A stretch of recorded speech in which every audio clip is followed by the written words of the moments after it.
خواتین کی معاشرتی زندگی پر سماجی ڈائیلاگ کی ضرورت۔ کالم نگار Syed Sardar Ahmed Pirzada, the first blind journalist of Pakistan, APNS best Urdu column award holder, روزنامہ نئی بات، مورخہ 16 ستمبر 2020۔ گجرپورہ موٹر وے افسوسناک واقعے پر شدید عوامی رد عمل سامنے آیا۔ یہ رد عمل دو پہلوؤں پر مرکوز تھا۔ پہلا یہ کہ مجرمان کو عبرتناک سزا دی جائے، دوسرا یہ کہ انتظامی غفلت برتنے والوں کے خلاف کارروائی کی جائے۔ رد عمل کی یہ دونوں اقسام فوری اور جذباتی نوعیت کی تھیں، لیکن اس قسم کا رد عمل ضروری تھا۔ اب یہ سوال اٹھتا ہے کہ کیا سوسائٹی میں ایسے افسوسناک واقعات کا مستقل سدباب صرف فوری اور جذباتی رد عمل ہی ہے، یا اس کے بارے میں علمی اور تھیوریٹیکل اسٹڈی بھی ہونی چاہیے؟ اگر مائنڈ سیٹ تبدیل کرنے کی بات کی جائے تو یہ سوالات ضروری ہیں کہ ایسے مائنڈ سیٹ کو تبدیل کرنے کے لیے کیا صرف مجرموں کو عبرتناک سزا دینا اور سزاؤں میں اضافہ کرنا کافی ہے، یا ایک بھرپور سماجی ڈائیلاگ کی اشد ضرورت ہے؟ موٹر وے واقعے کے بعد CCPO عمر شیخ نے اپنے متنازع بیان کی تشریح میں خواتین کے حوالے سے ہمارے سماجی طرز زندگی کا سہارا لیا تھا۔ CCPO کی متنازع بات تو ایک علیحدہ معاملہ ہے، لیکن اگر دیکھا جائے تو خواتین کی معاشرتی زندگی کے حوالے سے ہمارے سماج میں یہی معیارات اور رجحانات بہت عرصے سے رائج ہیں۔ ان معیارات اور رجحانات کی پرورش کرنے میں ہماری دائیں بازو کی کئی سیاسی جماعتوں کا بھی اہم کردار ہے۔ خاص طور پر 1980 کی دہائی میں اس حوالے سے پاکستانی معاشرے پر گہرے اثرات مرتب ہوئے۔ بظاہر وہ دور وجودی اعتبار سے مارشل لا اور اسلامائزیشن کے دعوے کا دور تھا، لیکن اس وقت کی حکومت کے وجودی ایشو کو چھوڑ کر علمی اور تھیوریٹیکلی دیکھا جائے تو دراصل اس وقت پاکستان کو اسلامائزیشن کے نام پر مغربی طاقتوں کی خاص منصوبہ بندی کا اعلی کار بنایا گیا تھا، جس کے ذریعے سرمایہ دارانہ نظام کے مخالف کمیونزم کے جنریٹر ملک سوویت یونین کو تباہ کرنا تھا۔ اس خاص منصوبے کے ایڈمنسٹریٹر جانتے تھے کہ ایک مسلمان خواہ ایمان کے کتنے ہی ادنا درجے پر فائز کیوں نہ ہو، وہ اسلام کے نام پر اپنی جان بھی قربان کرنے سے دریغ نہیں کرتا۔ سرمایہ دارانہ مغربی طاقتوں نے مسلمان کی اسلام سے اسی محبت کو 80 کی دہائی میں خوب ایکسپلائٹ کیا۔ یہ دہائی گزرنے کے بعد سرمایہ دارانہ نظام فاتح ٹھہرا اور سوویت یونین کا نقشہ ماضی کا حصہ بن گیا۔ اس کے ساتھ ہی ہمارے ہاں تقریباً 10 برسوں سے جاری اسلامائزیشن کی گرم جوشی بھی حکومتی سطح پر ٹھنڈی پڑ گئی۔ تاہم اس دوران ملک کی نفسیات پر اسلامائزیشن کے پڑنے والے دیگر اثرات کو چھوڑ کر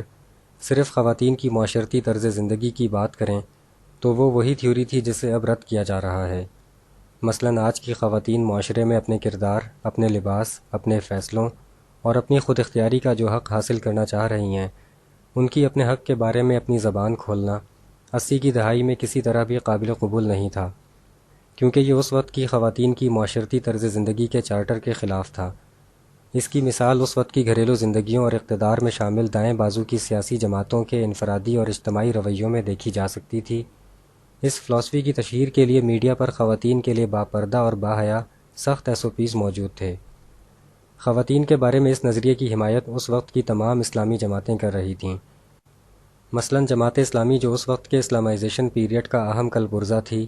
انہوں نے فحاشی اور عریانی کے خلاف متعدد تحریکیں چلائیں، یہاں تک کہ خواتین کی تصویروں والے پوسٹر اور اشتہار پھاڑ دیے جاتے، یونیورسٹی کے کلاس فیلو طلباء اور طالبات کا ایک ساتھ بیٹھنا سنگین جرم قرار پاتا، اور چادر و چار دیواری کی پابندی کروانے کے لیے مرد خم ٹھونک کر میدان میں اترتے۔ خواتین کو مکمل خالص شے رکھنے کے لیے اس وقت یہ تحریکیں بھی شروع کی گئیں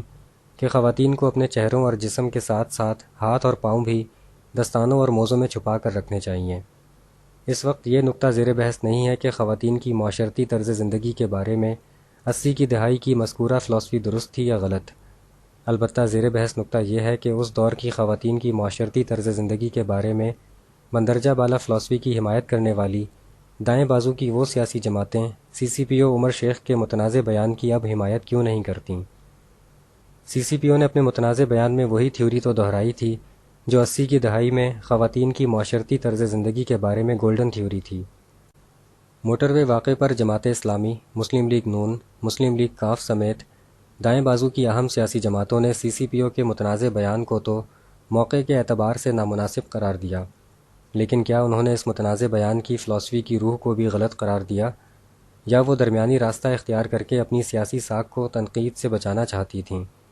اگر واقعی سیاسی ساکھ کا مسئلہ ہے تو سوچنا پڑے گا کہ دائیں بازو کی یہ سیاسی جماعتیں 80 کی دہائی میں اس وقت کے نظریے کے ساتھ بھی کیا مخلص تھیں۔ 80 کی دہائی کے ادھیڑ عمر لوگ جو اب بوڑھے ہو چکے ہیں غصے میں ہیں، اس وقت کے جوان جو اب بڑھاپے کی دہلیز پر ہیں اذیت میں ہیں، اور آج کل کے نوجوان کنفیوز ہیں، کیونکہ اس وقت کی ادھیڑ عمر اور جوان نسلوں کو خواتین کی معاشرتی طرز زندگی کے حوالے سے جو تھیوری پڑھائی گئی تھی وہ اسے اپنی آج کی نسل پر نافذ کرنا چاہتے ہیں، مگر انہیں شدید مزاحمت کا سامنا ہے۔ یہی وجہ ہے کہ اس معاملے پر یہ تینوں نسلیں ذہنی الجھاؤ اور نفسیاتی خوف میں مبتلا ہیں، جس کے باعث ہمارے گھروں اور اجتماعی زندگیوں میں تلخیاں اور تناؤ بڑھ گیا ہے۔ کیا اب وہ وقت نہیں ہے جب ہمیں اس حساس معاشرتی ایشو پر سنجیدگی سے غور و فکر کرنا چاہیے اور خواتین کی معاشرتی طرز زندگی کے بارے میں اپنے سماجی مائنڈ سیٹ کو جدید تقاضوں سے ہم آہنگ کرنے کے لیے ایک بھرپور سماجی ڈائیلاگ کا اہتمام کرنا چاہیے، جس میں ہر عمر، ہر صنف اور ہر طبقے کی بڑی تعداد کو شامل کیا جائے اور ان کی رائے کو یکساں اہمیت دی جائے۔ اس سماجی ڈائیلاگ کو مینج کرنے کے لیے ایک قابل احترام سوشل ڈائیلاگ بینچ تشکیل دیا جائے، جس میں معزز جج صاحبان، وفاقی محتسب، سماجی امور کے ماہر، پروفیسرز، اسکالرز، ادیب، میڈیا پرسنز، وکلاء، سول سوسائٹی، سوشل ایکٹیوسٹس، اسٹوڈنٹس اور آرٹسٹ وغیرہ کی نمائندگی موجود ہو۔ اس سوشل ڈائیلاگ بینچ کی سرپرستی ہماری سیاسی جماعتیں کریں،